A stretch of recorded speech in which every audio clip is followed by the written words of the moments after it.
mu ne noppi mooy bañ a baril say wax ci lu dul turu yàlla, bañ a baril say wax ci lu dul salaatu ala nabi, bañ a baril say wax ci lu dul tagg rasulullahi sallallahu alayhi wa sallam wala waxtaane gaa ñu baax ñi wala lépp loo xam ne daf lay fàttali ëllëg. ndax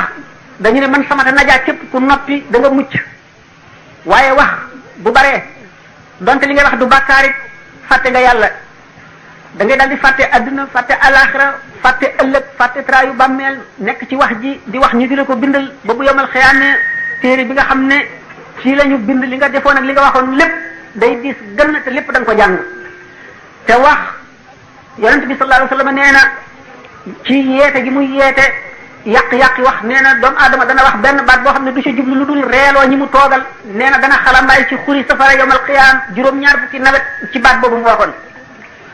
Sidna Abubakar radiyallahu taala anhu fekk nañ ko mu téye ci lamiñam wi di ko xëcc, ñu ne ko looy def nii mu ne lamiñ wi daf maa rotal ca rotuwaay ba moo tax daf maa tiitloo ba ma mere ko. kon lamiñ bokk na ci li gën a lore ci doomu aadama, ndax nee ñu cër yëpp buñ xëyee di ko tawat ne ko boo muccee nu mucc, ndax lépp loo wax ci sa lamiñ day jeexital ci sa xol te daf cay def di tâche boo xam ne feeg tuubuloo ko ba yàlla jéggal la ko ba nga fàtte ko daf cay def kon buñ ne sum